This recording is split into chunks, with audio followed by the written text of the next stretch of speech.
In the mean while एक important बात जो हो रही थी कि सरकार की तरफ से भी काफ़ी कदम आएंगे, उनमें से शायद एक कदम की शुरुआत हो चुकी है। लक्ष्मण जी के पास चलते हैं कुछ ब्रेकिंग न्यूज़ के लिए। लक्ष्मण जी, गुड आफ्टरनून, बताइए।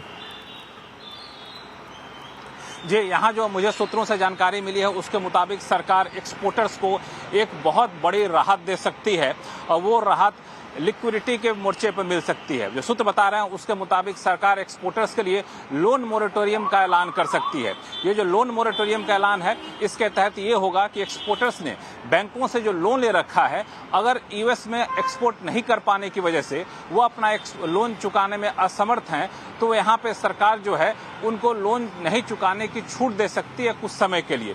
ये समय सीमा क्या होगी, इसकी शर्तें क्या होगी, मोरेटोरियम के दौरान उनको ब्याज देना होगा कि नहीं देना होगा, ब्याज देना होगा तो कम देना पड़ेगा, इन सारे बारीकियों का को अंतिम रूप दिया जा रहा है। इसके लिए बहुत जल्द रिजर्व बैंक एक्सपोर्टर्स के साथ भी बैठक करने वाला है। सूत्र ये कह रहे हैं कि आज भी कुछ एक्सपर्ट के साथ बैठक हुई है, कल भी कुछ एक्सपोर्टर्स के साथ रिजर्व बैंक की बैठक हो सकती है। इस मोर्चे पर उद्योग मंत्रालय, वित्त मंत्रालय, प्रधानमंत्री कार्यालय और रिजर्व बैंक सभी चर्चा कर रहे हैं कैसे लिक्विडिटी के मोर्चे पर राहत दी जाए, और राहत देने का सबसे ठोस कदम एक्सपोर्टर्स को लोन मोरेटोरियम की सुविधा दी जा सकती है। ये मुझे खबर एक्सक्लूसिव जानकारी निकल कर आई है।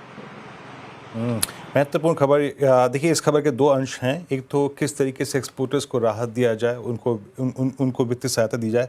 पर लक्ष्मण जी, सुबह से एक बात और यूएस से जो भी स्टेटमेंट्स आ रहे थे उसमें ये भी है कि कॉमर्स मिनिस्ट्री ने कुछ ऐसा इंडिकेशन दिया कि एंगेजमेंट्स जारी हैं। मतलब ये ठीक है, 50% टैरिफ अभी लग चुके हैं, बट कहीं ना कहीं भारत और यूएस दोनों ही प्रयास कर रहे हैं, और ऐसा नहीं है कि ये जो रास्ता है बंद हो गया है।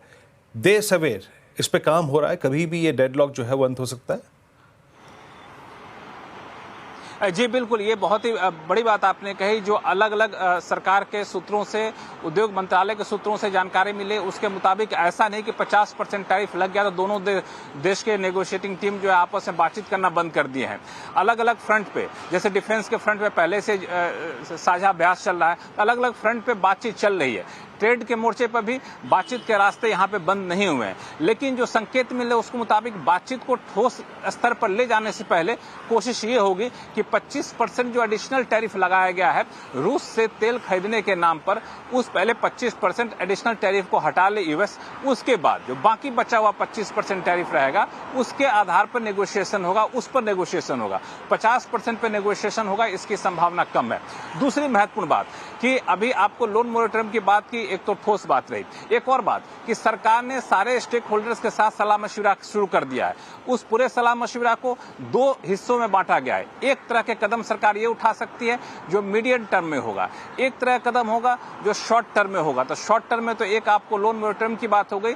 दूसरा शॉर्ट टर्म में कदम सरकार उठा सकती है कि यहाँ पे एक्सपोर्ट की क्रेडिट गारंटी स्कीम होती है, उसका दायरा बढ़ा सकती है। एक्सपोर्ट रियलाइजेशन का पीरियड होता है, उसका सारा सरकार दायरा बढ़ा सकती है। ये सब शॉर्ट टर्म में होगा ताकि यूएस की वजह से जो एक्सपोर्टर प्रभावित हैं उनको दिक्कत ना हो, उनको राहत पहुंचाई जाए। लॉन्ग टर्म में नए नए बाजार खोजे जाएं, नए नए मार्केट खोजे जाएं, और एक्सपोर्टर्स के लिए जिन सारे इंसेंटिव का ऐलान बजट में किया गया था उन इंसेंटिव को जल्द से जल्द लागू किया जाए। इन सारे मोर्चे पर काम होगा। तो मुझे लगता है कि सरकार चारों मोर्चे पर काम करना चाहती है ताकि 50% टैरिफ से एक्सपोर्टर्स को जो संभावित नुकसान बताया जा रहा है वैसा नुकसान ना हो। और सरकार इसको एक पॉजिटिव वेकअप कॉल के तौर पे देख रही है कि इस बहाने कम से कम एक्सपोर्ट मार्केट को डाइवर्सिफाई करने का, मजबूत करने का मौका मिल गया है, और उस मौका को सरकार हाथ से जाने नहीं देना चाहती। लक्ष्मण जी, बहुत बहुत शुक्रिया। तो इसको एक मौके में, जैसे कहते हैं आपदा में अवसर, वो खोजने की कोशिश की जा रही है। आगे बढ़ते हैं आप।